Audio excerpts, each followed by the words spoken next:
তো doubt clearing এর দেখো সব থেকে প্রথমে আমাদের জানা উচিত যে কত লেভেল অবধি আমাদের পড়তে হবে, না হলে ফিজিক্সে যদি পড়ো তাহলে অনেক বেশি দূর অবধিও যেতে পারো, ডেপথ অবধি, কিন্তু কোনো লাভ নেই। কারণ আমাদের পিওয়াই কিউ থেকে একটা ধারণা নেওয়া উচিত যে কত লেভেল অবধি যেতে হয়।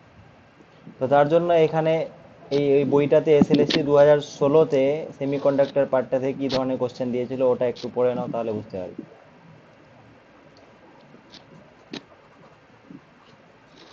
কি বলছে যে একটা আচ্ছা আচ্ছা। পিএনপি ট্রানজিস্টরের মুখ্য আধান বাহক, ঠিক আছে, মেজরিটি ক্যারিয়ার কোনটা? PNP transistor. তাহলে পিএনপি মানে দুদিকে পি আছে, মাঝখানে বেস আছে, বেসটা হচ্ছে এন, আর বাকিগুলো পি, তাহলে মুখ্য আধান কোনটা হবে? Whole sir. হোল হবে না? তাহলে এটাও মানে বুঝতে পারছো, বেসিক থেকে দিচ্ছে, বেসিক থেকে, ও তো বেশি ডেপথে কিন্তু পিএন যাচ্ছে না। বললে হ্যাঁ, তো এনপিএন, ইলেকট্রন হতো তাই স্যার? এনপিএন বললে কি হতো বলো, তোমরাই বলো। ইলেকট্রন। ইলেকট্রন হতো তখন। ইলেকট্রন হতো স্যার। হ্যাঁ, ওটাই। তো এগুলো অ্যান্সার করতে পারবে, কারণ আমরা এটা একটু বেসিক্যালি ডেপথেই পড়েছি, বেসিক, বেসিকটা। আচ্ছা, তারপরে মক এগুলো স্যার টেস্টে, আমার মোটামুটি চলে আসবে, কিন্তু হ্যাঁ, প্রবলেম এটা কি হবে? বলছে নিচের কোন তথ্যটি সঠিক নয়? উষ্ণতা বৃদ্ধি করলে মানে টিটা যদি বাড়াও তাহলে বিশুদ্ধ অর্ধ পরিবাহীর রোধ কমে, তাহলে বলছে রেজিস্ট্যান্সটা ঠিক কমবে, আছে স্যার। তাহলে এটা ঠিক আছে। আচ্ছা, বিশুদ্ধ সিলিকনে ত্রিযোজি মলার ট্রাইভ্যালেন্ট যদি ডোপ করো তাহলে পি টাইপ হুম। অর্ধ পরিবাহী তৈরি হয়, এটাও ঠিক আছে। হুম তারপরে বলছে পি টাইপ অর্ধ পরিবাহীতে সংখ্যা লঘু মাইনরিটি বাহক হলো হোল, পি না টাইপ বলছে, এটা হুম। ভুল আছে। স্যার এটা তো ভুল আছে। হুম। আর এখানে বলছে কি এন টাইপ অর্ধ পরিবাহীতে সংখ্যাগুরু বাহক হলো ইলেকট্রন, তাহলে এটা ঠিক আছে। চেয়েছে হুম কোনটা ঠিক নয়, তাহলে অপশন কোনটা হবে? সি নাম্বারটা হবে, সেটা ঠিক না, স্যার। হুম, ঠিক আছে।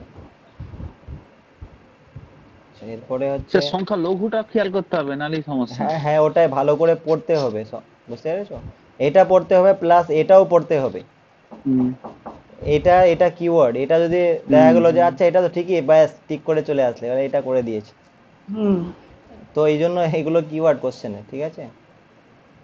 আচ্ছা, এক মিনিট। তারপরে এটা দেখো, এই ধরনের কোশ্চেন আমরা করেছিলাম একটা। বলছে যে M1 চিত্রে বর্তনীর প্রতিটি ডায়োডের সম্মুখ রোধ, মানে সম্মুখ রোধ মানে হচ্ছে যে যদি ফরওয়ার্ড বায়াসে থাকে তাহলে যে রেজিস্ট্যান্স কনসিডার করা যেতে পারে সেটা হচ্ছে 50 ওহম। আর বিপরীত রোধ মানে যদি রিভার্স বায়াসে থাকে তাহলে ওটা রেজিস্ট্যান্স ইনফাইনাইট কনসিডার করা যেতে পারে। তো সেই ক্ষেত্রে বলছে যে 100 ওহম রোধের মধ্যে দিয়ে তড়িৎ প্রবাহ মাত্রা কত হবে বের করতে বলেছে। এবার সব থেকে প্রথমে আমাকে বলো, এই যে ডায়োডটা আছে, তাহলে এই ডায়োডটার এটা পি টাইপ আর এটা এন টাইপ, তো এই ডায়োডটা রিভার্স বায়াসে আছে হুম। না ফরওয়ার্ডে? ব্যাটারিটা দেখো, ব্যাটারিটার রিভার্সে আছে, রিভার্সে। স্যার রিভার্সে। রিভার্সে, রিভার্স। বোঝা গেছে তো, রিভার্সে আছে, রিভার্স, ইয়েস। তো রিভার্সে এর মানে এটাকে আমি ইনফাইনাইট রেজিস্ট্যান্স ধরতে পারবো, এর রেজিস্ট্যান্স ইনফাইনাইট। এবার ইনফাইনাইট রেজিস্ট্যান্স যদি হয় তাহলে এখান দিয়ে কোনো স্যার কেন কারেন্ট যাবে স্যার? কি? এইটা বলেই দিয়েছে না, রিভার্স বায়াস মানে ইনফাইনাইট রোধ, অসীম রোধ। আচ্ছা। আর আমরা এমনিও জানি রিভার্স বায়াসে ডায়োডটা মানে কন্ডাক্ট করে না কারেন্ট, রিভার্স বায়াসে ফরওয়ার্ডে করে কন্ডাক্ট, গ্রাফ থেকেও আমরা জানি। তো এটা ইনফাইনাইট রোধ আমরা কনসিডার করতে পারি। এবার শোনো, ইনফাইনাইট একটা ধরো এরকম সার্কিট আছে, এখানে তুমি ইনফাইনাইট রোধ আছে, তাহলে এদিক থেকে কোনো কারেন্ট যাবে কি? যাবে না। তো কারেন্ট যেহেতু যাবেই না, তো এটাকে রাখা আর না রাখা সেম। তো আমি যদি এই সার্কিটটাকে ড্র করি তাহলে আমি এই সার্কিটটা এইভাবে ড্র করতে পারবো কিনা, রিড্র করি যদি,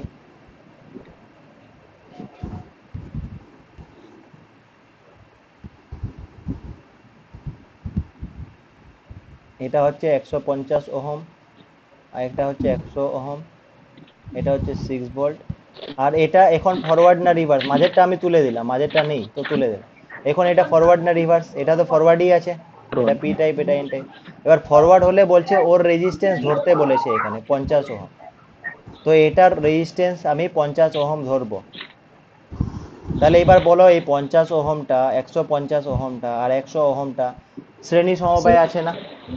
তো শ্রেণী সমবায় আছে, এর মানে কি এই পুরো সার্কিটে যে কারেন্টটা ফ্লো হবে সেটাই 100 ওহমের মধ্যে দিয়েও ফ্লো হবে।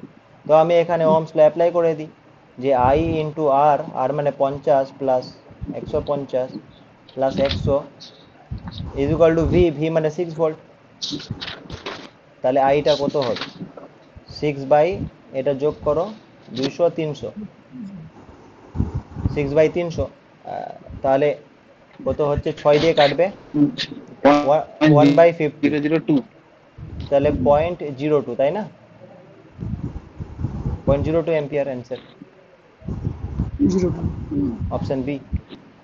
তো এই ধরনের কোশ্চেন আমরা এর আগের দিন করেছিলাম, যে রিভার্স বায়াসেরটাকে আমরা তুলে দিয়েছিলাম, কারণ ওর মধ্যে দিয়ে কোনো কারেন্টই যাবে না। কনসেপ্টটা হচ্ছে এটা।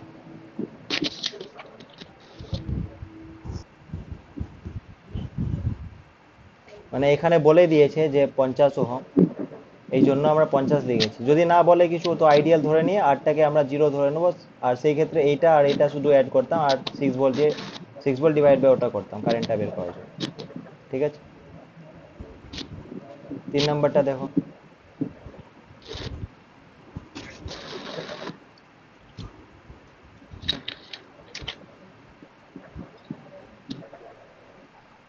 বলছে এই চিত্রতে বর্তনী জেনার ডায়োডের, এটা জেনার ডায়োড বলেছে, তাহলে জেনার ডায়োডের জন্য এরকম সার্কিটটা হবে, জেড এর মতো দেওয়া থাকবে। ব্রেকডাউন ভোল্টেজটা 50 ভোল্ট বলেছে, এর মানে এর অ্যাক্রসে যে ভোল্টেজটা ওটা 50 ভোল্ট, এই 50 বলছি 15 ভোল্ট। আর সর্বোচ্চ তড়িৎ ক্ষমতা মানে পাওয়ারটা বলে দিয়েছে 0.5 ওয়াট, মানে এই জেনার ডায়োডটার যে যতটা সহ্য করতে পারবে পাওয়ারটা ওটা হচ্ছে 0.5 ওয়াট। ঠিক আছে, তাহলে পাওয়ারটা হচ্ছে 0.5 ওয়াট। বলছে এক্ষেত্রে এই আর এর মান, মানে এই যে রোধটা লাগানো আছে, তো এই রোধটার মান ন্যূনতম কত মানের হতে হবে, যাতে কি হয় যে ডায়োডটি পুরে নষ্ট না হয়ে যায়। মানে আর এর মান যদি তুমি যে অ্যান্সার আসবে এইগুলোর মধ্যে সেটার থেকে যদি কম দিয়ে দাও আরটা, তাহলে এই জেনারেল ডায়োডটা নষ্ট হয়ে যাবে। মানে ব্রেকডাউন ভোল্টেজ থেকে বেশি ভোল্টেজ, মানে এর মধ্যে কারেন্ট চলে যাবে, তো ওটা নষ্ট হয়ে যাবে। ঠিক আছে, তো ওই আরটার মিনিমাম কত ভ্যালু হতে ওটা বের করতে কিভাবে করব? হ্যাঁ, তো দেখো মিনিট দাঁড়াও তো, এটা একটু ভালো করে বুঝবে, হ্যাঁ, তারপরে আমি জিজ্ঞেস করবো, ডাউট হলে আবার তখন বলবে। দেখো এখানে এটার এই পাশে হচ্ছে 40 ভোল্ট, তাই তো? ব্যাটারিটা লাগিয়েছি মানে এটা 40 ভোল্ট, আর এটার এখানে হচ্ছে বলছে 15 ভোল্ট। তাহলে এর মধ্যে যে কারেন্টটা পাস করতে পারবে সেটা কত? সেই কারেন্টটা যদি আই বলি আমি, তো আই আর আর যদি গুণ করো তাহলে এটা হবে ভোল্টেজ ডিফারেন্সটা। ভোল্টেজ ডিফারেন্সটা কত? এখানে এই ভিটা নয়, এটা ভি প্রাইম বলছে, ভোল্টেজ ডিফারেন্স। তাহলে এটা হচ্ছে কত? 40 মাইনাস 15, তাহলে হয়ে গেল 25। মানে 25 ইজ ইকুয়াল টু আই আর হল, এটা 1 নাম্বার রিলেশন দিচ্ছি। এবার দেখো আর এর মানটা তো আমাকে বের করতে হবে। এবার আইটা কত ওটা তো আমরা জানি না, তো আইটা আমরা পাবো এই পাওয়ার থেকে। ঠিক আছে, তো পাওয়ারটা হচ্ছে 0.5 ওয়াট। এবার এখানে দেখো পাওয়ারের রিলেশন আমরা কি জানি? পাওয়ার যদি দেখি তো পাওয়ারটা হয় ভি ইন্টু আই, বা আই স্কোয়ার আর হয়, বা ভি স্কোয়ার বাই আর হয়। এবার পয়েন্ট হচ্ছে কোনটা আমরা ইউজ করব এখানে। ঠিক আছে, তো দেখো এই যে কারেন্টটা এই যে কারেন্টটা আছে আইটা, এই আইটা এই দিক থেকে গেছে, তাই তো? আর এর অ্যাক্রসে ভোল্টেজটাও আমরা জানি 15। তো আমি ভি আর আই যেহেতু জানি তাহলে এটা ইউজ করলেই হবে। ঠিক আছে, তাহলে আমি এখানে পাওয়ার এটা is equal two V I করে দিচ্ছি। কিন্তু এই ভিটা কোন ভিটা? এই ভিটা হচ্ছে এই 15 ভোল্টটা, এর অ্যাক্রসে যে ভোল্টেজটা। তো আমি এটাকে অন্য ভি ডবল প্রাইম বলে দিচ্ছি, তাহলে ভি ডবল প্রাইম বলে দিলাম। ঠিক আছে, মানে 15 ভোল্টটা নিতে হবে, 40 ভোল্টটা নিতে হবে না, কারণ এর অ্যাক্রসে আমি বের করছি। কারণ এই যে পাওয়ারটা দিয়েছে না, এই পাওয়ারটা জেনারেটরই পাওয়ার। তো V double prime I is equal two এটা। তো আই মানে কি হবে তাহলে? আই মানে হবে 0.5 divided by V double prime. ঠিক আছে, 0.5 divide by V double prime, তাহলে এটা হয়ে গেলো 0.5 বাই 15 এটা। তো আমি পয়েন্ট যদি তুলে দিই তাহলে 10 হবে, 5 দিয়ে কাটো, তাহলে 2 হলো, তাহলে 1/30 হলো আইটা। ঠিক আছে, তো এখানে আমি আইটার মান বসিয়ে দিচ্ছি, তাহলে 1/30 ইন্টু আর হলো, এটা ইজ ইকুয়াল টু 25 আছে। তাহলে এবার আর ইজ ইকুয়াল টু কত? 25 ইন্টু 3 75, আর একটা জিরো আছে, তাহলে 750 ওহম। ঠিক আছে, এবার আমাকে বলো এখানে যদি কোনো ডাউট হয় এই কোশ্চেনটাতে। দেখো এটা কেন ইউজ করলাম না, কারণ এই রেজিস্ট্যান্সটা আমরা জানিই না, এই রেজিস্ট্যান্সটা, এই জেনারেল রেজিস্ট্যান্স ওটা আমরা জানিই না। আর এখানেও তো রেজিস্ট্যান্স আছে, এটাও জানি না, খালি ভিটা জানি। তো আমি এখানে কি আইটা জানি আর ভি ডবল প্রাইমটা জানি, তো এই জন্য এই রিলেশনটা ইউজ করলাম। বোঝা গেছে? পাওয়ারের অনেকগুলো রিলেশন, কিন্তু এখানে আমাদের এটা ইউজ করতে হবে। এই আরটা কিন্তু এই আর নয়, এই আরটা হচ্ছে জেনারেল রেজিস্ট্যান্সটা, তো এই জন্য আমরা ভিআইটা ইউজ করলাম। দেখো এটাতে কোনো ডাউট আছে কারো কি, না বোঝা গেছে?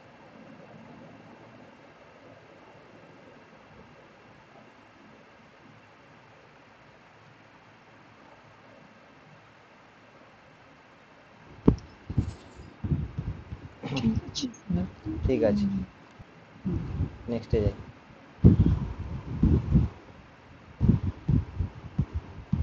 আচ্ছা, চারের গুলো পড়ো, চারের গুলো পয়েন্ট টু পয়েন্ট। বলছি একটি ট্রানজিস্টরের নিঃসারক মানে এমিটার অঞ্চলের ডোপিং ঘনত্ব সংগ্রাহক মানে কালেক্টর অঞ্চলের ডোপিং ঘনত্বের তুলনায় বেশি থাকে। মানে ও এটা বলতে যাচ্ছে যে আমাদের যে ট্রানজিস্টরটা ছিল, তো সেইটার ক্ষেত্রে এটা এমিটার, মাঝেরটা বেস ছিল, আর এটা হচ্ছে কালেক্টর ছিল।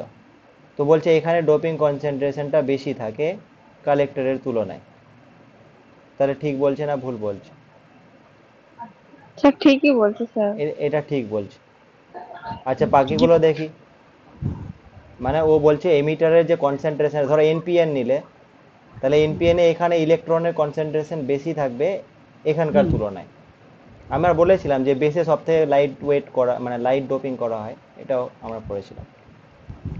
তারপরে বলছে সংগ্রাহক অঞ্চলে মানে কালেক্টর অঞ্চলের আয়তন অপেক্ষা নিঃসারক, না সংগ্রাহক মানে এমিটার, এমিটার অঞ্চলের আয়তন অপেক্ষা নিঃসারক অঞ্চলের আয়তন বেশি হয়।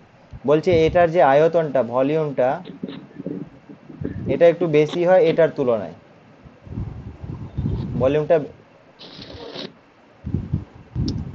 বেশি কি না হয় না না, স্যার? উল্টো বলে দিলাম, এটার ভলিউমটা বেশি হয় কোশ্চেনটাতে বলেছে, এটার কম হয় এটা বলেছে। তো আসলে এটার ভলিউমটা বেশি হয়, মানে এটা একটু থিকনেসটা বেশি রাখা হয়, তাহলে ভলিউম তো থিকনেসটাও ই করে না, এর উপরে ডিপেন্ড করে, তাহলে এটার ভলিউমটা বেশি রাখা হয়। এটা মনে রাখতে পারো যে volume of collector is greater than volume of emitter. ঠিক আছে, কনসেন্ট্রেশনটা এখানে বেশি, ভলিউমটা কালেক্টরের বেশি। এখানে উল্টো বলেছে, বলছে এমিটারের যে এটা ওটা বেশি, হ্যাঁ নিঃসারক অপেক্ষা বেশি, উল্টোটা বলেছে এখানে, তাহলে এটা হবে না।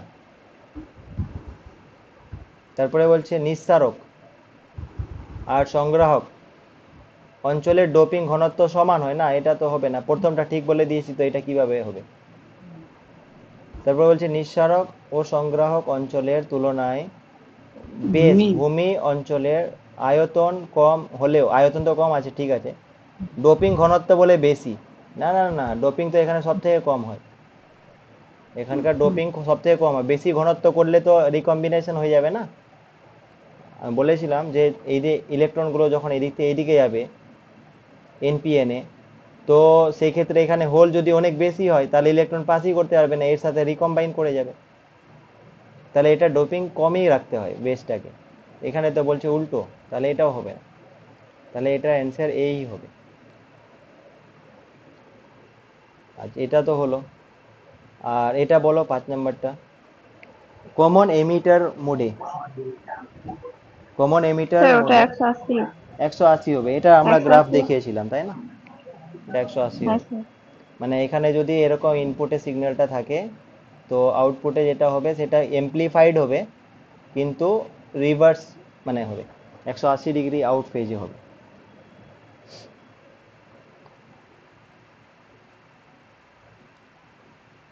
আচ্ছা, তারপরে 6 নাম্বারটা পড়ো।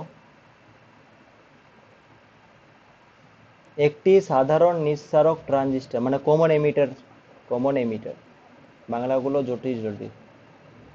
বিবর্ধকের অ্যাম্প্লিফায়ারের প্রবাহ মাত্রার বিবর্ধন কারেন্ট গেইন যেটাকে বলছে 100। তাহলে এটা কোনটা বলো তো, আলফাটা না বিটাটা? কারেন্ট গেইন বলছে মানে স্যার এটা বিটা হবে, বিটা। ইয়েস, এটা বিটাটা বলে দিয়েছে, বিটাটা 100 বলে দিয়েছে। তাহলে এটা 100 বলেছে। তারপরে বলছে সংগ্রাহক রোধ 3 কিলো ওহম। সংগ্রাহক মানে কালেক্টর, মানে হচ্ছে আর theta R C sir. 3 kilo ohm. আর ভূমি রোধ মানে আর বিটা 2 কিলো ওহম হলে ওই বিবর্ধকের ক্ষমতা বিবর্ধন পাওয়ার গেইনটা কত হবে? তো আমরা এটা দেখেছিলাম যে পাওয়ার গেইন কত স্যার হয়, বলো। Sir beta square beta R square, C by R B. Yes, beta square R C by R B, এটা হয়। আমি বলেছিলাম যে এইভাবে করে মনে রাখতে পারো ডাইমেনশনাল অ্যানালাইসিস করে, যে পাওয়ার ইজ ইকুয়াল টু কি আই স্কোয়ার আর না। তো আইটা তো বিটাটা কারেন্ট মানে গেইন আর কি। তো কারেন্ট গেইন তো আই স্কোয়ার, তো বিটা স্কোয়ার, তারপরে আর আছে তো আর আছে, মানে পাওয়ারটা 1 হবে। এভাবে করে মনে রাখার কথা বলেছিলাম, যে এভাবে করে মনে রাখতে পারো। তাহলে এটা হলো, এবার কিছু না, খালি ভ্যালুগুলো বসা আর বলো কত হচ্ছে। 100 স্কোয়ার এটা, আর আর সিটা হচ্ছে 3 কিলো ওহম, আর আর বিটা হচ্ছে 2 কিলো ওহম। 3/2, 100 স্কোয়ার মানে 10,000, আর এটা মানে 1.5, তাহলে 15,000। 15,000 হবে পাওয়ার গেইন। এটার ইউনিট হবে কি কোনো?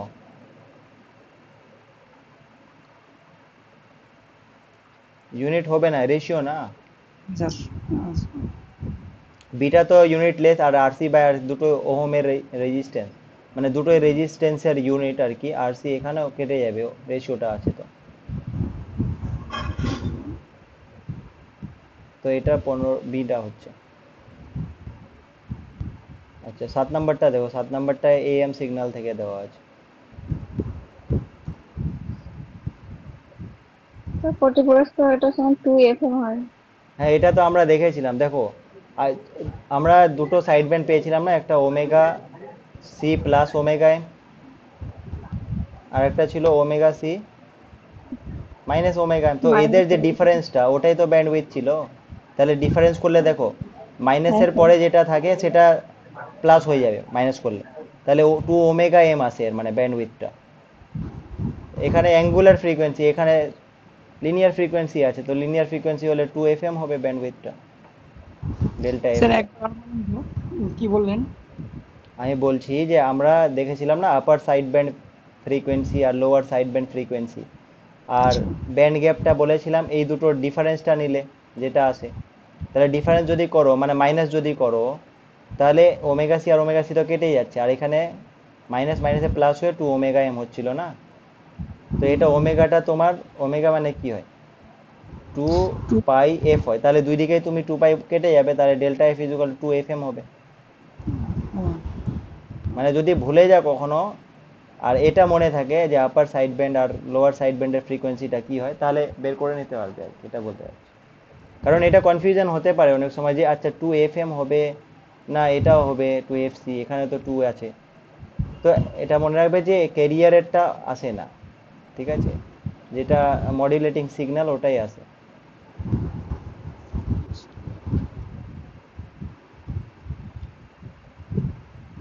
তারপরেরটা দেখো 8 নাম্বারটা।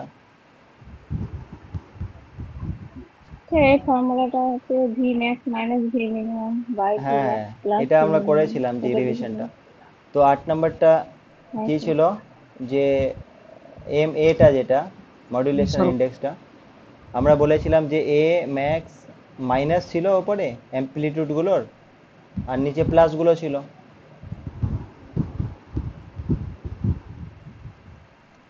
তাহলে এখানে মাইনাস করো 25 মাইনাস 5 কত, 20, আর 25 প্লাস 5 কত, 30। তাহলে কেটে দাও, 2/3 অ্যান্সার। যেমন এই কোশ্চেনটা ধরো, তোমাদের তো এমসিকিউ না, তো এবার পরীক্ষায় ধরো আসলো সাপোজ, তাহলে তুমি কি ফর্মুলা লিখতে যাবে নাকি, ডাইরেক্ট অ্যান্সার করবে, কিছু ভাববে না। মাথায় যদি এই ফর্মুলা চলে আসে তাহলে এটা মুখে মুখেই করো যে এটা 20 আর বাই 30 মানে 2/3 অ্যান্সার, 10 সেকেন্ডে। তারপরে মুভ অন। আচ্ছা, মুখে মুখে ভুল হচ্ছে অনেক বড় জন্য ও হ্যাঁ, তাহলে মুখে মুখে তাহলে করি একটু না লিখে এখন। নিবে, নাহলে এই এই মানে আমি বলছি এই জিনিসটা লিখে হ্যাঁ নিবে স্যার, ওই লাস্টেরটা খালি। পর্যন্ত লিখে দেবো, কুড়ি এই বাই হ্যাঁ তিরিশ এই পর্যন্ত লিখে নেওয়ার পরে হয়ে যাবে। হ্যাঁ, তাহলে করে দিবে। যদি একটু ডাউট মনে হয় তো এটা লিখে দিবে, এর আগের গুলো লেখার দরকার নেই।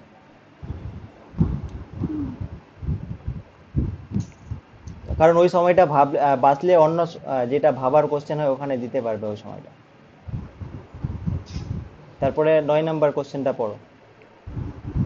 বায়ুতে বায়ু থাকা একটি আলোক তন্তুকে জলে নিমজ্জন, দেখো এখানে কিন্তু ওই মিউ জিরোটা কাজে দিচ্ছে এখানে, তাই না? হ্যাঁ স্যার, এখানে মিউজিকের মানটা বেড়ে যাচ্ছে, তো হ্যাঁ, তাহলে কোণের মানটা কমে যাবে। কমে যাবে। আমাদের রিলেশনটা মনে আছে কি ছিল, mu zero sine theta sine theta সমান হচ্ছে I root is over equal to mu one root over square of, minus mu two square, yes.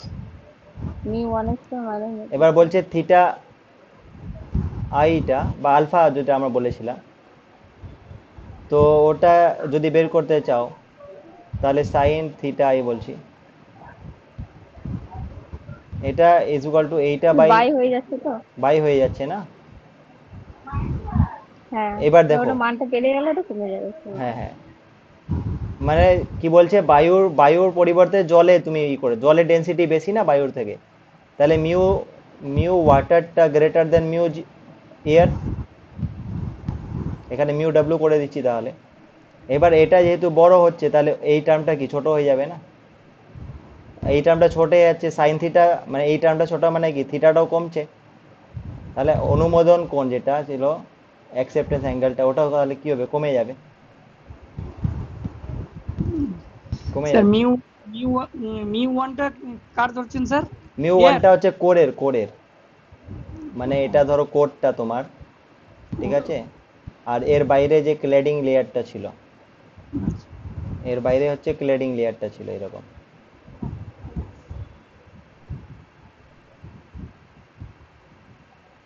তাহলে এটা হচ্ছে মিউ ওয়ান, এটা হচ্ছে মিউ টু, আর বাইরের যে এটা এই পুরো জিনিসটাকে যে মিডিয়ামে রাখা হয়েছে সেটা হচ্ছে মিউ জিরো। এয়ার হলে মিউ জিরো, আর যদি ওয়াটার এখানে রাখা হয় তাহলে মিউ ডাব্লিউ বলে দিলাম, এই জন্য, ঠিক আছে। তাহলে কমে যাচ্ছে এখানে, এটা বলো। দেখো এই স্যার, কোশ্চেনটা, এটা পারিনি আমি। হ্যাঁ এই কোশ্চেনটা করার জন্য আমি একটু বলি যে আসলে কি রকম ব্যাপারটা হয়। ধরো একটা সেমিকন্ডাক্টর আছে, ঠিক আছে, তো যদি আমি ইন্ট্রিনজিক সেমিকন্ডাক্টর বলি, মানে কোনো ডোপিং করিনি এরকম সেমিকন্ডাক্টরের কথা বলি, তাহলে সেইখানে তোমার কি হয়, যে যদি একটা এটা ধরো ইন্ট্রিনজিক সেমিকন্ডাক্টর, ওকে, তাহলে এখানে যতগুলো ইলেকট্রন আছে ততগুলো হলো আছে, এর মানে ফ্রি ইলেকট্রনগুলোর কথা বলছি, রাইট, ইন্ট্রিনজিক হলে আমি বলেছিলাম। তো ইন্ট্রিনজিক সেমিকন্ডাক্টরের হ্যাঁ ক্ষেত্রে স্যার। ইলেকট্রনের ডেনসিটিটা আর হোলের ডেনসিটিটা সমান হয়, রাইট। তো এই দুটো সমান হয়, তো আমি এটাকে এন আই বলে দিচ্ছি। এন আইটা কি, ডেনসিটি বা concentration of charge carriers in the intrinsic semiconductor, ঠিক আছে, কনসেন্ট্রেশন বা ঘনত্ব of carriers, charge carrier actually, in the intrinsic semiconductor.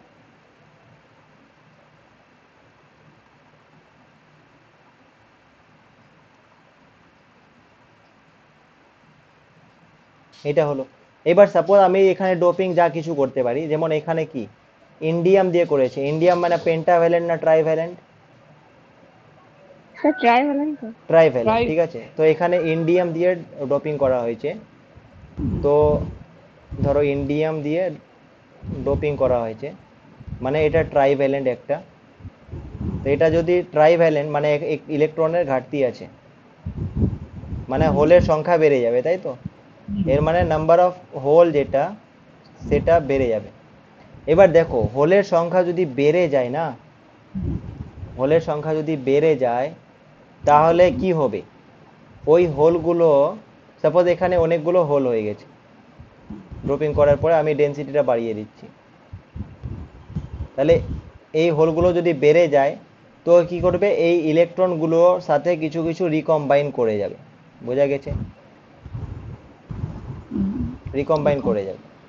তো ইফেক্টিভলি হবে কি, যে ইলেকট্রনের আগে যা ডেনসিটি ছিল এখন কমে যাবে। বোঝা গেছে? আগে যা ডেনসিটি ছিল এখন কমে যাবে। তো আগে তো দুটোরই সমান ছিল, তো এখানে যে রিলেশনটা ফলো হয় যে আগে তো দুটোরই সমান ছিল, তাহলে আগে আমি এনআই ইন্টু এনআই করছি এই জিনিসটা, আর এখন আমার হোলটা বেড়ে গেছে, বোঝা গেছে, আর ইলেকট্রনটা কমে যাবে, এখন রিকম্বিনেশন হয়ে যাবে, তাহলে এন অফ ইলেকট্রনটা আমি কমে গেল, তাহলে এই দুটো সমান হবে, মানে আগের গুণফলটা এই গুণফলটা সমান হতে হবে। তাহলে এখানে দুটোই সমান ছিল, তাহলে এটা স্কোয়ার হয়ে গেল বেসিক্যালি, আর এখন একটা বাড়লে একটা কমবে, মানে প্রোডাক্টটা সেম হতে হবে আর কি। তাহলে N H into N E হবে। তাহলে এখান থেকে তুমি যদি এন ইটা বের করতে চাও তাহলে এন আই এর স্কোয়ার বাই এন এইচ করতে হবে। এবার দেখো এখানে এন আইটা কত ছিল, আগে কত ছিল, 2.2 ইন্টু 10⁻16। তো আমি যদি মানগুলো বসাই এখানে, এন ইটা বের করতে হবে, তো তাহলে 2.2 ইন্টু 10⁻16 এটার স্কোয়ার আছে, আর নিচে ডোপিং করাতে ইন্ডিয়াম দিয়ে এই ভ্যালুটা দেখো বেড়ে গেছে, তাই না? 16 ছিল, এটা বেড়ে 22 হয়েছে, তাহলে ওটা নিচে করে দাও 10⁻22। তাহলে উপরেরটা 2.2 এর স্কোয়ার মানে 2.2 ইন্টু 2.2, আর এটা 10⁻16 এর স্কোয়ার মানে 32, আর নিচে হচ্ছে 4 ইন্টু 10⁻22। তাহলে এইখানে এইটা আর এইটা কেটে গিয়ে 10⁻10 পড়ে থাকবে, ঠিক আছে? তো এটা হয়ে গেল 10⁻10, আর এখানে তুমি যদি 2 দিয়ে কাটো 2 2 যা, আর এখানে 1.1 হলো, এই 2টা এখানে কেটে দাও, 1.1 হলো। 11 11 121 হয়, তাহলে 121, দুটো পয়েন্টের পরে দুটো দুটো ডিজিট আছে, তাহলে 1.21 ইন্টু 10⁻10। এটা হলো পার মিটার কিউবে ইলেকট্রনের ডেন্সিটি। দেখো ইলেকট্রনের ডেন্সিটি কমে গেল না? কেন কমে গেল? কারণ যে হোল এক্সট্রা হয়ে যাওয়াতে কিছু ইলেকট্রন কি হয়েছে, রিকম্বাইন করে গেছে। তো এবার পয়েন্ট হচ্ছে তাহলে এখানে কোনটা অ্যান্সার হচ্ছে? 1.2 এটাতে আছে, ডিটাতে।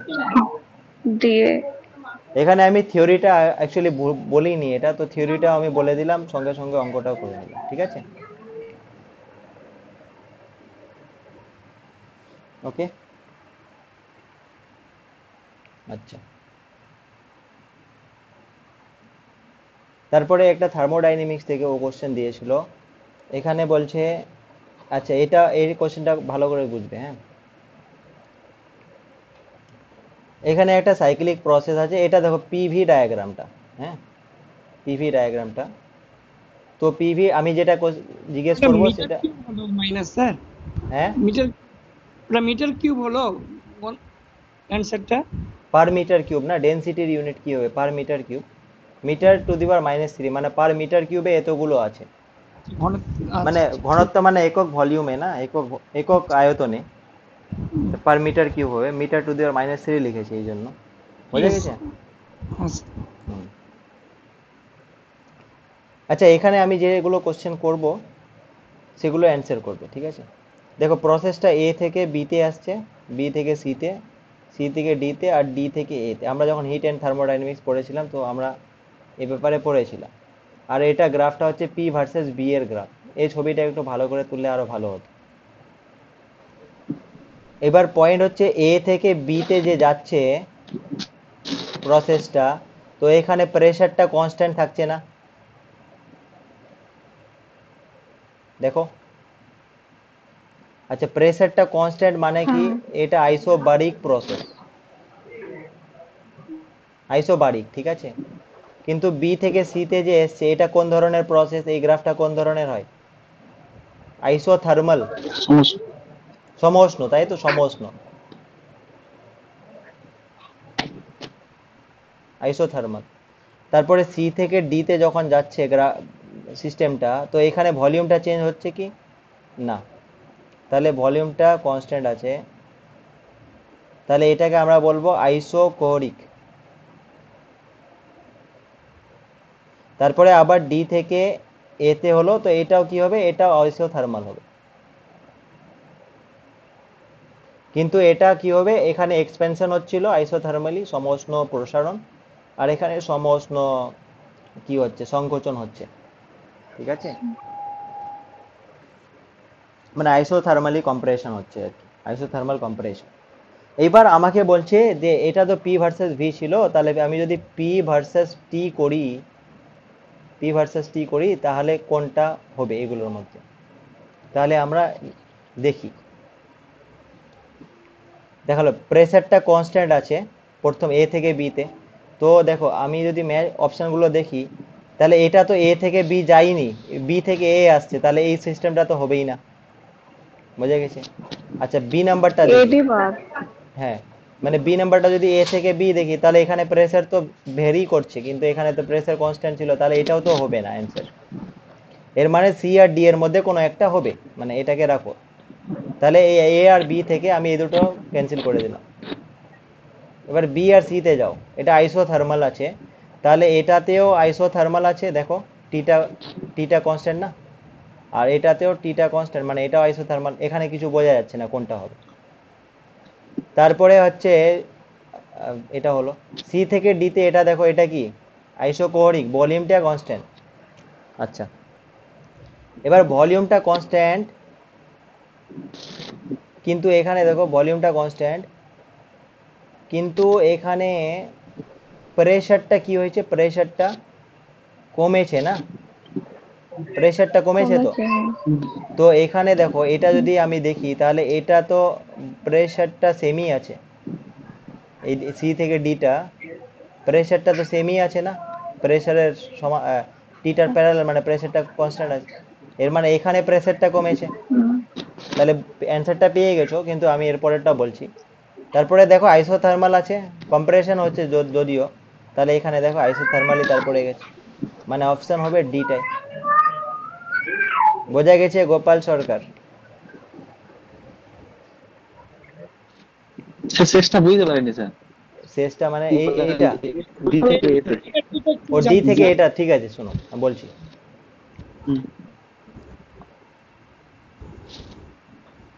এখানে দেখো ডি থেকে এতে, এটা কি? আইসোথার্মাল কম্প্রেশন না, সমউষ্ণ সংকোচন হয়েছে, আইসোথার্মাল কম্প্রেশন, সংকোচন। ঠিক আছে। কিন্তু এখানে প্রেসারটা বেড়েছে না কমেছে, এটা বলো? বেড়েছে তো। প্রেসারটা বাড়ছে স্যার। বেড়েছে। তো আইসোথার্মাল মানে টেম্পারেচারটা ফিক্সড না, হুম। তাহলে এখানে কি এইভাবে গেছে না, তো টেম্পারেচারটা ফিক্সড আছে আর প্রেসারটা বেড়েছে, ব্যাস হয়ে গেল তো। তাহলে আইসোথার্মাল কম্প্রেশন এটা, হ্যাঁ ঠিক ঠিক ঠিক। তাই না? এটা তো হলো। এবার তুমি বলবে এটাতে তো হয়েছে স্যার, ঠিক আছে এটাতে হয়েছে, কিন্তু এখানে তো এটা হচ্ছে না, না সি থেকে ডি অবধি, আমরা তো এখানে এটাকে নেগলেক্ট করে দিলাম, তাহলে এটাই অপশন হবে। ক্লিয়ার?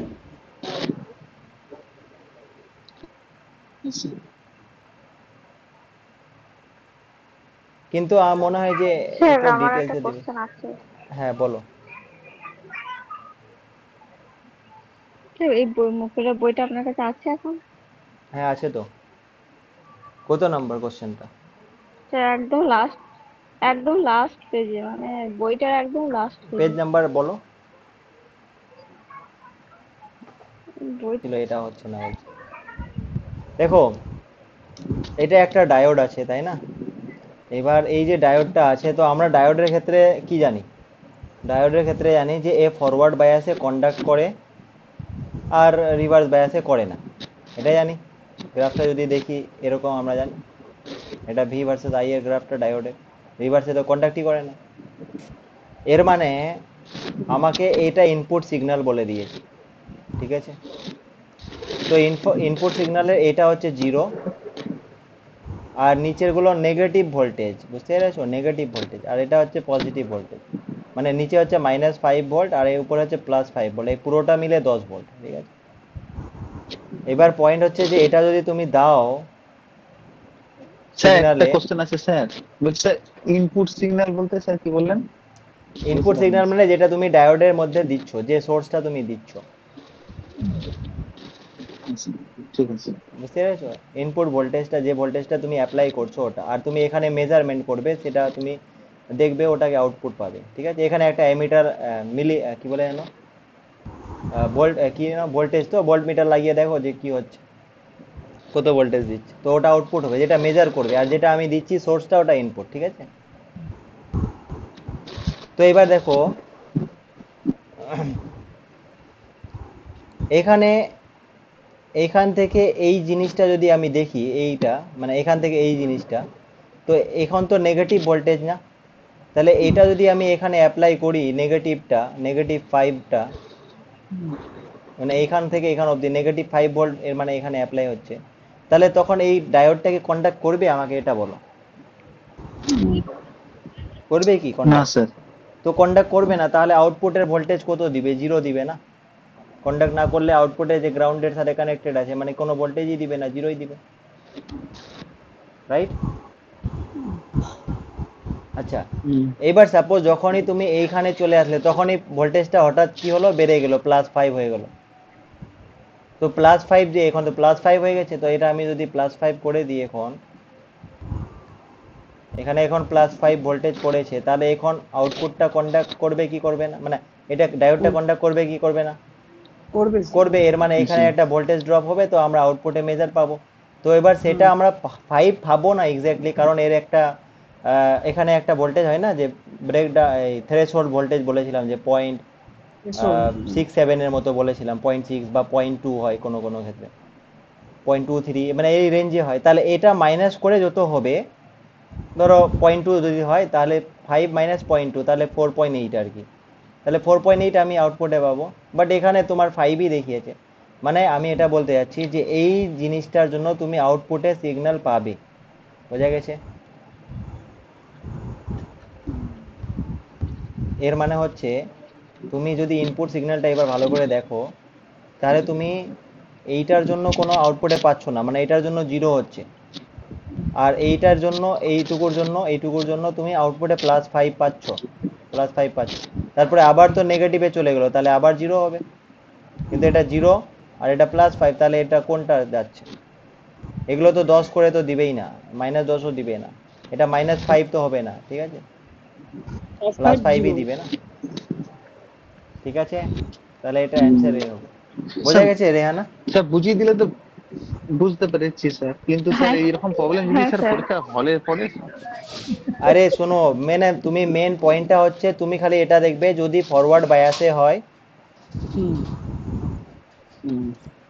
তাহলে ও লেটস সে কন্ডাক্ট কন্টাক্ট করবে। করবে। কন্ডাক্ট করবে মানে তুমি আউটপুটে ভোল্টেজ পাবে আর কি। কত পাবে? যেটা ইনপুটে ছিল অতটাই পাবে, এটাই মনে রাখো, তাহলেই হবে, মাইনাস সাইনের দরকার নেই, ঠিক আছে?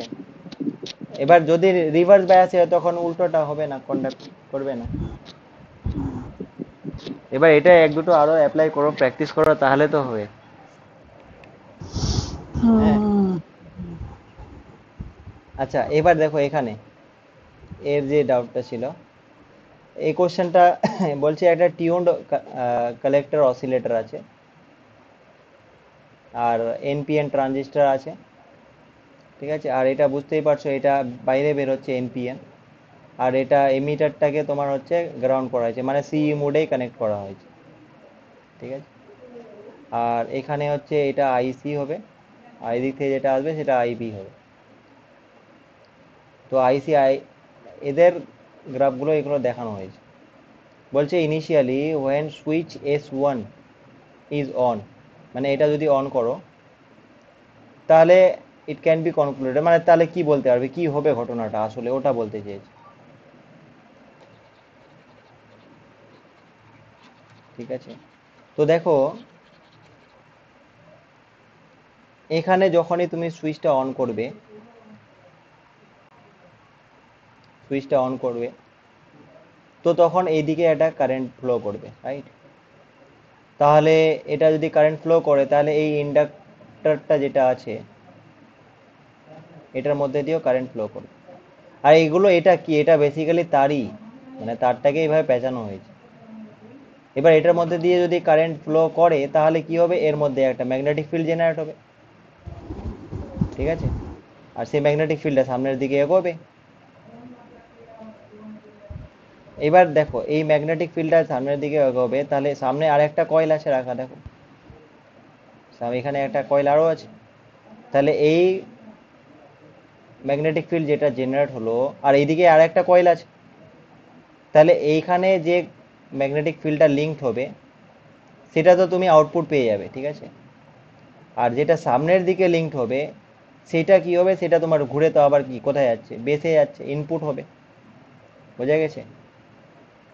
তো বেসিক্যালি যখন তুমি অন করবে আর কি সুইচটা, তো তখন এর মধ্যে একটা মানে কারেন্ট পাস করছে। তো কারেন্ট পাস করছে, তো এখানে যে কালেক্টরটা, যেটা কালেক্টর, তো সেখানে একটা কারেন্ট তো বাড়বে। তাহলে যখন সুইচ অন করলে এখানে একটা কারেন্ট যাবে, তাহলে আইসিটা ইনক্রিজ হবে, কালেক্টর কারেন্টটা। ঠিক আছে। এটা একটা পয়েন্ট হলো। এবার কি হবে, তো এটা তো লিঙ্কড হবে না তখন, এই যে ফিডব্যাক মেকানিজম টিউন হচ্ছে না, ফিডব্যাক হচ্ছে, তো ওটা এখানে কাপলড হচ্ছে, এখানে ম্যাগনেটিক ফিল্ডটা যে আছে এটার মধ্যে লিঙ্কড হচ্ছে, আর এর করেসপন্ডিং এখানে একটা কারেন্ট ফ্লো হচ্ছে।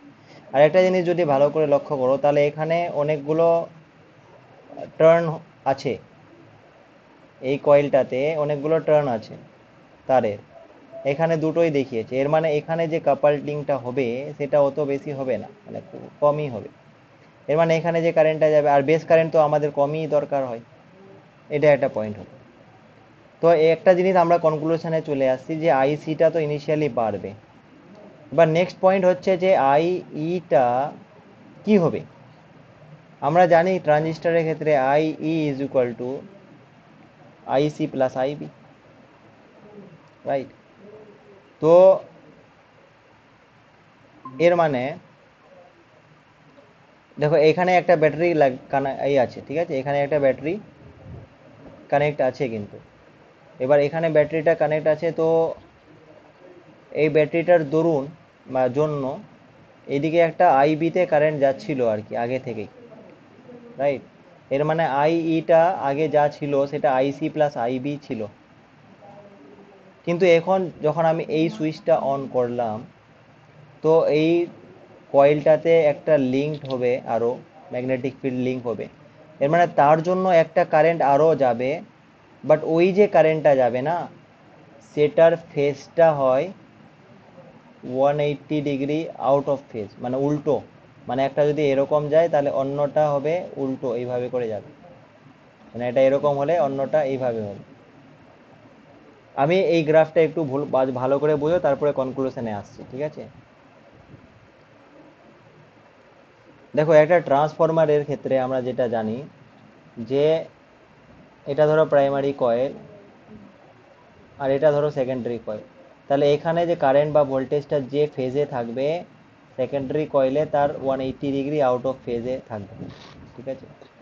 আউট অফ ফেজে 180 ডিগ্রি আউট অফ ফেজে থাকবে মানে কি, মানে ধরো এই যে ইয়েলো কালারটা আছে, ইয়েলো কালারটা সেইটা ধরে নাও যে তোমার কালেক্টর কারেন্টটা, ঠিক আছে। আর কালেক্টর কারেন্টটা হলো, এবার যখন আমি সুইচটা অন করলাম এখানে, তখন আমি সুইচটা এখানে অন করব, তো একটা বেস কারেন্ট ফিডব্যাক হবে, টিউন হবে। এবার তাহলে ওই বেস কারেন্টটা যে আছে ওটা বেস কারেন্টটা তো যাবে, বাট ওর ফেসটা হয়ে যাবে এরকম উল্টো, 180 ডিগ্রি আউট অফ ফেস। কালেক্টরের সাথে বেস কারেন্টটা হচ্ছে এই ডট ডটটা, ঠিক আছে, রাইট? তো এবার পয়েন্ট হচ্ছে তুমি তো আই ইটা যেটা পাচ্ছ সেটা তো I B, I C plus I B পাচ্ছ। তো এর মানে আই ইটা তো বাড়ার কথা না, বাট এখানে হয়েছে কি আই ইটা কমছে, দেখো, কারণ এটা এইদিকে বাড়ছে। তো আই ইটা যদি বাড়তোই তাহলে আই ইটা আরো এর উপর দিয়ে যেত, এভাবে যাওয়ার কথা ছিল আই ইটা। বাট এখানে কি হয়েছে, আই ইটা নিচে দিয়ে গেছে, মানে আই ইটা কমেছে। কেন নিচে দিয়ে গেল? তার কারণ হচ্ছে এই যে বেস কারেন্টটা আউট অফ ফেজে আছে, 180 ডিগ্রি আউট অফ ফেজে আছে। আর এটা কেন হলো, আউট অফ ফেজ হলোই বা কেন? তার কারণ এখানকার যে কয়েলটা, এই কয়েলটার রেসপেক্টে এখানে যখন ই হবে তখন 180 ডিগ্রি আউট অফ ফেজ হয়ে যায়। কিভাবে হয়? তো সেই ক্ষেত্রে তোমাকে এলসি সার্কিটগুলো পড়তে হবে, তাহলে তাই সেইভাবে হয়। কিন্তু এখন মনে রাখো যে 180 ডিগ্রি আউট অফ ফেজ হয়। 180 ডিগ্রি যদি আউট অফ ফেজ হয় তাহলে এখানে যখন বেস কারেন্টটা যাবে সেটা ইফেক্টিভলি এমিটার কারেন্টকে কমিয়ে দিবে আরো, এই গ্রাফটা। এর মানে আমাদের যেটা কনক্লুশনে আসছি সেটা হচ্ছে যে আইসিটা ইনিশিয়ালি বাড়বে, বাট আই এমিটারটা কমে যাবে আরো। বোঝা গেছে কি? তাহলে এখানে কি বলছে, both IC I increases, no, both IC I decrease, দুটাই কমবে কি? দুটাও কমবে না। Initially IC increase but I decrease, ঠিক আছে, আইটা ডিক্রিজ হবে, initially IC decrease I increase, এটা হবে না। আর ডিক্রিজের কারণটা হচ্ছে যে কারণ বেস কারেন্টটা যেটা ফিডব্যাক হয়ে যাচ্ছে না সেটা আউট অফ ফেজে হচ্ছে এখানে, তো কমে যাবে আর কি। ঠিক আছে, ইয়ে বলছি স্যার, এই বলো। এই যে এখানে স্যার যে ব্যাটারিটা দিয়েছে এর কারেন্টটা উল্টো দিক থেকে যাচ্ছে, এর জন্য কিছু সমস্যা হবে না স্যার? না না না, এটা তো যাচ্ছিল আগে থেকে যাচ্ছিল না, এটা ডিসি তো, এটা ডিসি তো ওটা আগে থেকে যাচ্ছিল, তো আইবিটা এটা যাচ্ছিল, তো আইবি একটা কন্টিনিউয়াসলি যাচ্ছিল আগে, তো তার জন্য আমরা একটা ধরো আইই পেতাম আর কি। কিন্তু এখন আইবিটা আউট অফ ফেজে হয়ে গেছে না, তো রেজাল্টেন্ট যে আইবিটা সেটা আরো উল্টো দিকে এইভাবে করে যাবে। মানে সেটার জন্যই কমে যাচ্ছে কি স্যার, এটার জন্য? এইটার জন্য না না, হ্যাঁ, এটা তো শোনো, এটা ডিসি না, ডিসি কারেন্ট যাবে এটার জন্য। আমরা যে এখানে দেখছি সেটা হচ্ছে কাপালিংটা এখানে, এটার সাথে এটার যে কাপাল হচ্ছে, এই যে লিঙ্কড হচ্ছে না ম্যাগনেটিক ফিল্ডগুলো, এই T2টা আর T1টা, তো ওটা আউট অফ ফেজে থাকবে। এবার ওই কারেন্টটা যাওয়ার জন্য ওখানে এমিটারটা আগে যা ছিল তার থেকে রিডিউস করে দিবে আর কি। বুঝতে পেরেছো? এই ঠিক গ্রাফটা আছে। একটু ভালো করে অ্যানালাইসিস করো তাহলে বুঝতে হবে। মানে নর্মালি আমাদের মনে হতে পারে যে আইসি ইজ ইকুয়াল টু, মানে আইই ইজ ইকুয়াল টু তো আইসি প্লাস আইবি হয় না, তো আইসি তো ঠিক আছে বাড়ছে, তো আইবিটা তো মানে কি হবে, আইটা তো বাড়ার কথা কারণ প্লাস আছে, কিন্তু প্লাস আছে বাট এটা নেগেটিভ দিকে আছে, তো প্লাস আর আইবিটা নেগেটিভ বলে দাও না, নেগেটিভ প্লাস নেগেটিভ আইবি বলে দাও, তাহলে ওভারঅল আইটা কমছে আর কি, এক কথায়। মানে আগে যেটা হওয়ার কথা ছিল সেটা হচ্ছে না, সেটার থেকে কম হচ্ছে আর কি, এটা বলতে চাচ্ছি।